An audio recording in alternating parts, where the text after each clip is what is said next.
여러분, 전셋값이 폭락을 한다. 집값이 더 떨어진다. 이게 사실일까요? 사실일 가능성이 굉장히 높습니다. 일반적으로 지표하면 말입니다.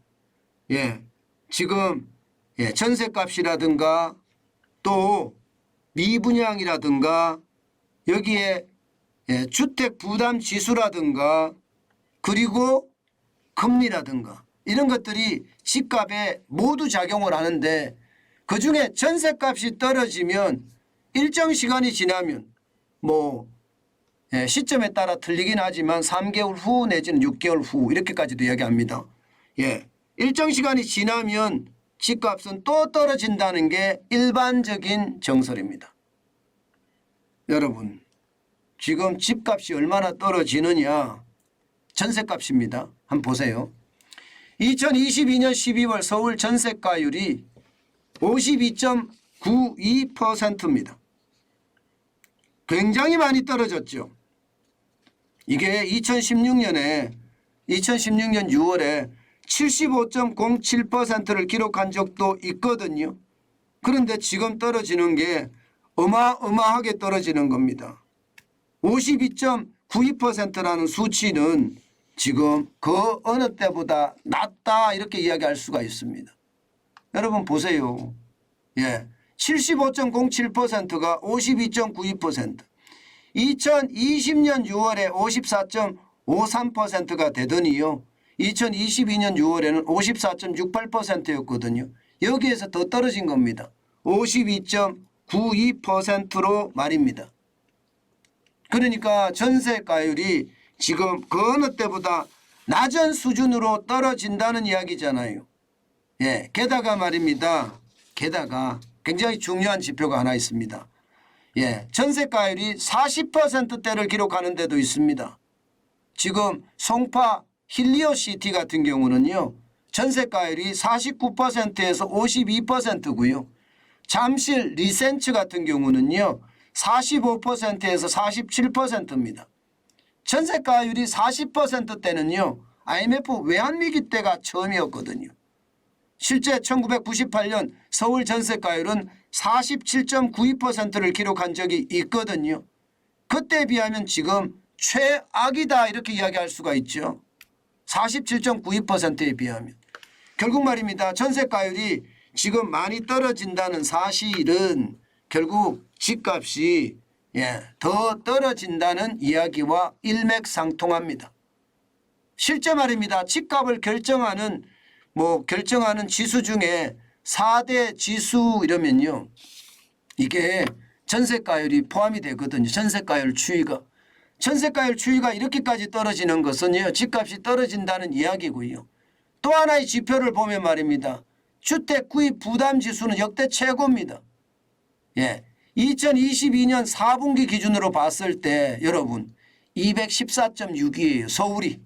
214.6이면 이게 평균이 126이거든요. 거기에 비하면 어마어마하게 높은 숫자죠. 그러니까 주택 구입 부담 지수도 지금 최고치니까 집 안 산다는 이야기가 되는 겁니다. 집 안 산다는 이야기. 이게 평균까지 떨어져야지 126까지 떨어져야 집을 산다는 이야기인데 지금 집을 살 수 있는 형편이 안 된다는 이야기예요. 그 정도로 심각한 이야기고요. 여기에다가 미분양에 대한 것도 지금 일반적으로 집값이 떨어지느냐 안 떨어지느냐 결정하는 요소거든요. 12월에 6만 가구가 넘어섰을 거라고 예상합니다. 일반적으로 말입니다. 미분양이 5만 가구가 지금 되면 건설사들이 자금난을 겪는다고 이야기하거든요. 원희룡 국토교통부 장관은 6만 2천 가구가 건설사들이 자금난을 겪는다 이렇게 이야기를 하는데요. 지금 그것도 넘어선 것으로 보입니다. 미분양이 이만큼 늘어난다는 것은 집값이 떨어진다는 이야기고요. 마지막으로 금리 앞에 이자 앞에 장사 없다고 그랬죠. 지금 금리가 3.5%입니다. 기준금리가. 그럼 대출금리는 내려진다고 하더라도 7%가 넘잖아요. 7%가. 그러면 이게 집값이 더 떨어질 수 있는 요소 4대 지수가 전부 지금 집값이 떨어지는 데 방점을 두고 있죠. 금리도 떨어지는 데 방점, 미분양 상황도 떨어지는 데 방점, 주택 구입 부담 지수도 떨어지는 데 방점, 그리고 전세가율도 떨어지는 데 방점을 두고 있다는 것. 이것은 여러분 지표가 아직까지는 그렇게 말해주고 있습니다. 저는 여러분들에게 임장을 하시라는 말씀을 많이 드려요. 물론 더 떨어질 거라고도 예상한다는 게 지표를 가지고 제가 설명을 드리기 때문이거든요. 그렇지만 내가 꼭 가고 싶은 곳이 있을 거예요. 누구나. 그런데 그 내가 꼭 가고 싶은 곳에 집은요 잘 안 나온다는 거예요. 위기 때만 나옵니다. 그렇기 때문에 임장을 많이 해보고요. 꼭 필요하다면 내가 집이 없어. 그리고 내가 꼭 가야 되겠어. 그런 생각이 있다면요. 저는 과감하게 30~40% 떨어졌을 때 사는 것도 나쁘지 않다고 생각합니다. 지금 더 떨어진다는 것은 보이니까 기다리면서 더 떨어지기를 기다리는 것도 방법이긴 해요. 그러나 저점에 최저점에 살 수 있는 것은 참 쉽지 않습니다.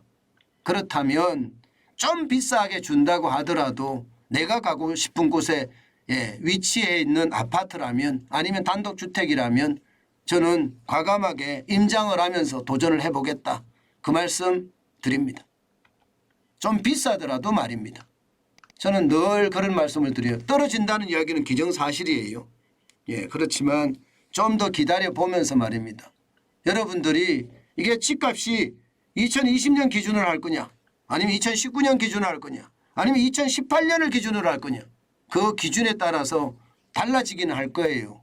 분명한 것은 여러분들이 마음에 결정을 하고 임장을 하고 준비를 하는 것 저는 필요하리라고 생각해요. 많은 분들이 앞으로 집값은 더 떨어진다고 하고요. 3년 4년까지 더 떨어진다고 하는 사람들도 있습니다. 그렇지만 지표로 봐서는요. 이게 떨어질 때 많이 떨어지고 그다음은 중지에서 박스권을 형성하거든요. 박스권을.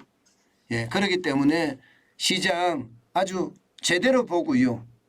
내가 어떻게 할지는 내 스스로 더 공부를 하면서 판단하면 좋을 것 같습니다. 여러분 저는 꼭 그렇게 말씀드리고 싶어요. 지금 반드시 임장을 하시라고 말입니다.